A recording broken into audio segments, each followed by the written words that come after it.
өткен адамға да жақсылық көреді. Осы жерде бір сөз мағынаға келмесе де, мен бір мысал ретінде әдейі айтып кетейін. Бір өміріңізде керек болар. Бізде көп адамдар ойлайды, мына хижаб мәселесін қозғағанда, осы қыздарға неге сәукеле кигізбейді дейді. Әдемі сәукеле кигізіп қойсам болмай ма дейді. Сәукелені не үшін киетінін білмейді ма сонда сол адам? Қыз баласы қазақ халқында қай уақытта сәукеле киген білесіз ба тарихта? Ұзатылып бара жатқанда ғана. Алтын адамның басында да не сәукеле сияқты нәрсе ғой, байқайсыз ба? Ұзын нәрсе сәукеле сияқты. Неге білесіз ба? Сәукеле деген өлген адамға киілетін киім.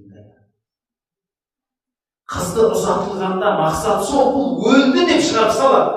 Сол үшін қыз кеткенде не береді? Беретін тамақтың аты не дейді? Өлтірісін береді деп айтады. Түсіндіңіз ба? Сол үшін, мысалы, өлген адамның киімін тарқатып жібере ма? Қыз кеткен кезде не істейді? Киімін алып ма? Тарқатып жібереді. Қыздың да киімін тарқатып жібереді. Алып қама дейді, бірде-бір киімін алып қама, қайтып келмесін қызың дейді. Сондай ырым қылады. Өлген адамға теңестіреді, байқайсыздар ма?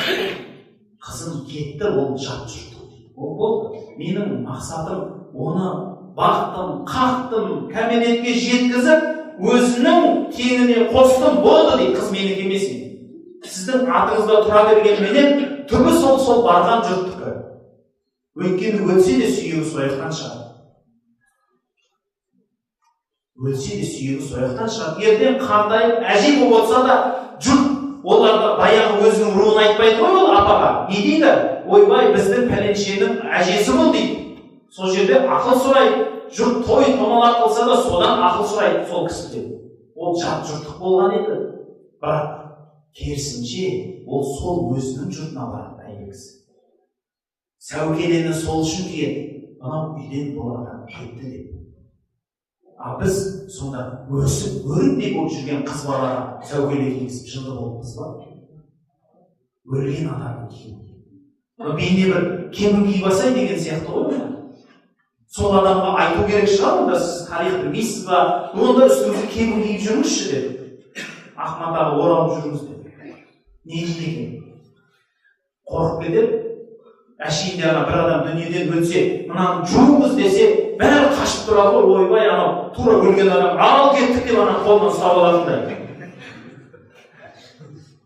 Өлген адамнан емес, тірі адамнан қорқу керек емес қой.